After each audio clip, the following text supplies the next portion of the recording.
اعوذ باللہ من الشیطان الرجیم بسم اللہ الرحمن الرحیم الحمد للہ رب العالمین والصلاة والسلام علی سید الانبیاء والمرسلین وخاتم النبیین۔ معزز ناظرین، السلام علیکم ورحمۃ اللہ وبرکاتہ۔ جاذب پبلیکیشنز میں خوش آمدید۔ میں محمد سعید جاذب آپ کی خدمت میں حاضر ہوں۔ تعلیم القرآن کا سلسلہ جاری ہے۔ ناظرین، اس سے پہلے سورۃ الفاتحہ کی تشریحات میں نے عرض کر دیں، پھر سورہ فاتحہ کا خلاصہ بیان کیا، پھر سورۃ الفاتحہ کے مختلف ناموں سے میں نے آگاہ کیا، اور پھر سورۃ الفاتحہ کی کمپیوٹرائز تحقیق بھی میں نے عرض کر دی۔ اور اب آج کی اس نشست میں ہم سورۃ الفاتحہ کے کچھ مسائل جاننے کی کوشش کرتے ہیں کہ نماز میں خاص طور پر کس طرح اور کیسے سورۃ الفاتحہ کا عمل دخل ہے۔ لیکن اس سے پہلے ناظرین، میں یہ بتا دینا ضروری سمجھتا ہوں کہ میں نے اب تک جو کچھ عرض کیا ہے وہ میرے اپنے علم کے مطابق ہے، یعنی میری تحقیق و علم میں جو باتیں آ سکیں وہی میں نے عرض کی ہیں۔ قرآن مجید کا علم ایک وسیع سمندر ہے، میں ناقص العلم ہوں، یہ مجھے اس کا ادراک ہے، وہاں تک میں نہیں پہنچ سکتا۔ مجھ سے زیادہ جاننے والے لاکھوں نہیں کروڑوں بلکہ اس سے بھی زیادہ لوگ ہیں۔ علماء دین، مفسرین، محققین کا ایک جمع غفیر ہے، ان کے سامنے میں کچھ بھی نہیں ہوں، میری معلومات بہت محدود ہیں، مجھے اپنے عالم ہونے کا کوئی دعویٰ نہیں ہے، نہ ہی میں عالم ہوں، بس جتنا جانتا ہوں وہ عرض کر دیتا ہوں۔ میرے بیان میں کہیں آپ کو کمی یا کوتاہی نظر آئے تو اس کے لیے میں معافی چاہوں گا، لیکن میرا مقصد یہاں پر اظہار علم نہیں ہے کہ میں کتنا علم جانتا ہوں، بلکہ اللہ اور اللہ کے رسول کا پیغام آپ تک پہنچانا ہے۔ جتنی معلومات میرے پاس ہیں اس کے مطابق اللہ کا حکم کیا ہے، اللہ کا پیغام کیا ہے، اللہ کے رسول کا پیغام کیا ہے، وہ میں عرض کر دیتا ہوں۔ بس یہی میرا مقصد ہے، گر کر قبول افتاد زہ عز و شرف۔ تو آئیے اب سورۃ الفاتحہ کے مسائل کی طرف بڑھتے ہیں۔ ناظرین، مطلق قرأت اور سورۃ فاتحہ کا کیا مسئلہ ہے؟ عامہ کرام میں اس بات پر اختلاف ہے کہ آیا کہ نماز میں مطلق قرأت فرض ہے یا سورۃ الفاتحہ بھی فرض ہے۔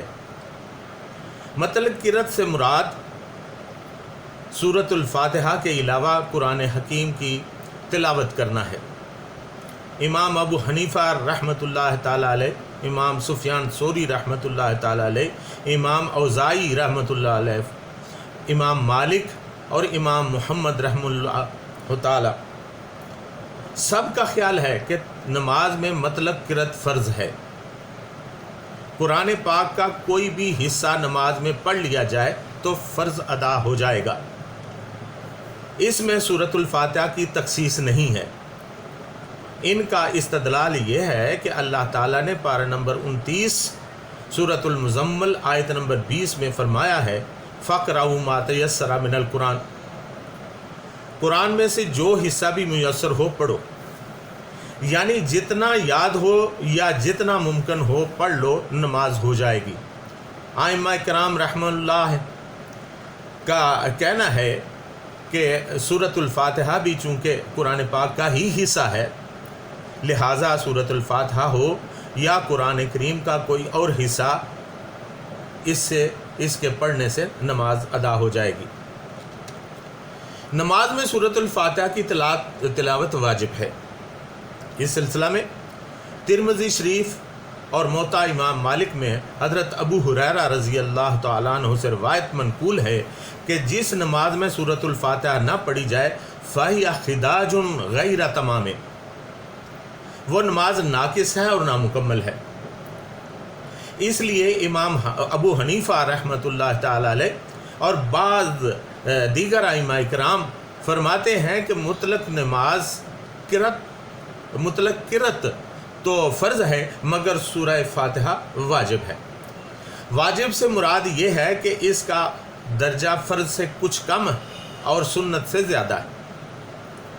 اگر سورہ فاتحہ نہ پڑھی جائے تو نماز باطل تو نہیں ہوگی مگر ناقص اور ناتمام ہو جائے گی۔ سورہ فاتحہ کے 7 قرآن کریم میں سے کم از کم ایک لمبی آیت یا 3 چھوٹی آیتیں یا اس سے زیادہ ملانا بھی واجب ہے۔ اگر کوئی شخص صرف سورہ فاتحہ پڑھتا ہے، اس کے ساتھ کوئی دوسری صورت نہیں ملاتا تو اس سے واجب ترک ہوتا ہے، لیکن سجدہ سہو ادا کرنے سے اس کا تدارک ہو جائے گا۔ اسی طرح اگر کوئی شخص فاتحہ نہیں پڑھتا بلکہ کوئی دوسری صورت پڑھ لیتا ہے تو یہ بھی ترک واجب ہوگا اور سجدہ سہو سے تلافی ہو جائے گی۔ غرض ہے کہ سورہ فاتحہ کا پڑھنا اور اس کے ساتھ قرآن کریم کا کوئی دوسرا حصہ ملانا واجب ہے، نہ کہ رکن یا فرض۔ ناظرین، نمازی کی 3 حالتیں اور فاتحہ خلف الامام، یہ کیا ہے؟ امام ابو حنیفہ رحمۃ اللہ علیہ اور آپ رحمۃ اللہ علیہ کے تمام شاگرد کہتے ہیں کہ نمازی کی 3 حالتیں ہیں اور ہر حالت کا حکم اللہ کا الگ الگ ہے۔ نمازی کبھی منفرد ہوتا ہے یعنی اکیلا نماز پڑھتا ہے، کبھی امام ہوتا ہے کہ دوسروں کو نماز پڑھاتا ہے، اور کبھی مقتدی کی حیثیت میں امام کے پیچھے نماز ادا کرتا ہے۔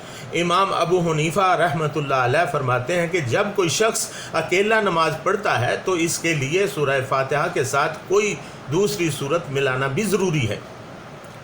جب کوئی شخص بطور امام نماز پڑھاتا ہے تو وہ سورہ فاتحہ بھی پڑھے گا اور اس کے ساتھ کوئی دوسری صورت بھی ملائے گا۔ البتہ جب کوئی شخص مقتدی بن کر امام کے پیچھے نماز ادا کرتا ہے تو اس کے ذمہ قرأت نہیں بلکہ اس کے لیے استماع اور انصات ہے۔ وہ خاموشی کے ساتھ امام کی قرأت کو سنے گا۔ ائمہ کرام رحمۃ اللہ علیہ اور مختلف علماء نے اس کی دلیل قرآن کریم سے دی ہے۔ پارہ نمبر 9 سورہ الاعراف آیت نمبر 204 میں ارشاد ہے وَإِذَا قُرِئَ الْقُرْآنُ فَاسْتَمِعُوا لَهُ وَأَنصِتُوا لَعَلَّكُمْ تُرْحَمُونَ، اور جب قرآن کریم پڑھا جائے تو اس کی طرف کان لگائے رکھو اور چپ رہو تاکہ تم پر رحم کیا جائے۔ جمہور علماء کرام کا بیان ہے کہ جب امام قرآن کریم کی قرأت کر رہا ہو تو اس وقت مقتدیوں کا وظیفہ صرف یہ ہے کہ نہایت توجہ کے ساتھ سنیں اور خود خاموش رہیں۔ امام کا وظیفہ قرأت کرنا ہے اور مقتدیوں کا وظیفہ خاموشی کے ساتھ سننا اور توجہ کرنا ہے۔ اسی کو استماع اور انصات کہتے ہیں۔ استماع اور انصات کے دلائل کیا ہے؟ تفسیر ابن کثیر سے اقتباس ہے، اس میں کوئی شک نہیں کہ سورہ فاتحہ سے لے کر والناس تک سب قرآن ہے۔ حضرت ابو سعید بن المعلیٰ رضی اللہ تعالیٰ عنہ اور حضرت ابی بن کعب رضی اللہ تعالیٰ عنہ بخاری شریف اور موطا امام مالک میں مرفوعاً ثابت ہے کہ قرآن حکیم کا پہلے نمبر پر مصداق الکتاب القرآن اور سورہ فاتحہ ہے، اور یہی حضرات عمر رضی اللہ تعالیٰ عنہ، حضرت ابن مسعود رضی اللہ تعالیٰ عنہ، حضرت ابن عباس رضی اللہ تعالیٰ عنہ، حضرت ابراہیم نخی رحمۃ اللہ علیہ، عبداللہ بن عبید بن عمیر رضی اللہ تعالیٰ عنہ، ابن ابی ملیکہ رحمۃ اللہ علیہ، شہر بن خوشب رحمۃ اللہ علیہ، حسن بصری رحمۃ اللہ علیہ، مجاہد رحمۃ اللہ علیہ اور قتادہ رحمۃ اللہ علیہ وغیرہ اکابر سے مروی ہے، اور اسی کو امام ابن جریر الطبری رحمۃ اللہ علیہ اور حافظ ابن کثیر رحمۃ اللہ علیہ ترجیح دیتے ہیں۔ تفسیر ابن کثیر جلد 2 صفحہ نمبر 557 میں حافظ ابن کثیر لکھتے ہیں فَهَذَا نَصٌ فِي أَنَّ الْفَاتِحَةَ سَبْعُ الْمَثَانِيَ وَالْقُرْآنَ الْعَظِيمِ، یعنی یہ روایات اور اقوال اس بات پر نص ہیں کہ 7 مثانی اور قرآن عظیم کا اولین مصداق سورۃ فاتحہ ہے۔ ناظرین، قرات خلف امام بھی ایک اہم مسئلہ ہے۔ حضرت عبداللہ بن مسعود رضی اللہ تعالیٰ عنہ کی روایت ہے، اسی سلسلہ میں امام ابن جریر رحمۃ اللہ علیہ بھی فرماتے ہیں، ہم سے ابو قریب نے بیان کیا، وہ فرماتے ہیں کہ ہم سے محاربی رحمۃ اللہ علیہ نے بیان کیا، وہ داؤد بن ابی ہند رحمۃ اللہ علیہ سے روایت کرتے ہیں، اور وہ اسیر بن جابر رحمۃ اللہ علیہ سے روایت کرتے ہیں، انہوں نے فرمایا صلی ابن مسعود فسمع اناسا یقولون مال امام فلما انصرف قال اما ان لکم ان تقیموا اما ان لکم ان تعقلوا واذا قرئ القرآن فاستمعوا له وانصتوا كما امركم اللہ تعالی۔ حضرت عبداللہ بن مسعود رضی اللہ تعالیٰ عنہ نے نماز پڑھی اور چند آدمیوں کو امام کے ساتھ قرات کرتے سنا۔ جب آپ رضی اللہ تعالیٰ عنہ نماز سے فارغ ہوئے تو فرمایا کیا وہ وقت ابھی نہیں آیا کہ تم سمجھ اور عقل سے کام لو، اور جب قرآن کریم کی قرات ہوتی ہو تو تم اس کی طرف توجہ کرو اور خاموش رہو جیسا کہ اللہ تعالیٰ نے تمہیں حکم دیا ہے۔ یہ روایت واضح کرتی ہے کہ پڑھنے والے امام کے پیچھے قرات کر رہے تھے، اور حضرت عبداللہ بن مسعود رضی اللہ تعالیٰ عنہ نے ان کو فہم و عقل سے کام نہ لینے پر تنبیہ کرتے ہوئے قرات سے منع کیا، اور یہ بات بھی عیاں کر دی کہ اس آیت میں اللہ تعالیٰ نے ان لوگوں کو استماع اور انصات کا حکم دیا ہے جو امام کے ساتھ اس کی ابتدا میں نماز ادا کر رہے ہوں۔ یاد رہے کہ عبداللہ بن مسعود رضی اللہ تعالیٰ عنہ حضرات صحابہ کرام رضوان اللہ تعالیٰ علیہم اجمعین اور خلفائے راشدین میں سب سے بڑے کتاب اللہ کے عالم تھے، جن کو ہر صورت اور ہر آیت کا شان نزول بخوبی علم تھا۔ یہ چند روایات میں نے آپ کے سامنے عرض کی، اس سے آگے بھی ہے، یہ سلسلہ آئندہ نشست میں بھی چلے گا، یہاں پر اسی پر اکتفا کرتا ہوں۔ ناظرین، اتنا پھر سے عرض کر دوں کہ میں چونکہ بنیادی طور پر عالم نہیں ہوں، بس عالموں کو پڑھتا ہوں، عالموں کو سنتا ہوں اور عالموں کی بات کرتا ہوں۔ چنانچہ اگر کوئی حدیث بیان کرتے ہوئے مجھ سے الفاظ میں غلطی ہو جائے تو اس کے لیے میں معافی کا طلبگار ہوں اور معذرت خواہ ہوں، اس سے معاف کر دیجیے گا۔ البتہ میرا مقصد آپ تک صحیح بات پہنچانا ہے، امید ہے آپ سمجھتے ہوں گے۔ وَمَا عَلَيْنَا إِلَّا الْبَلَاغُ الْمُبِينُ۔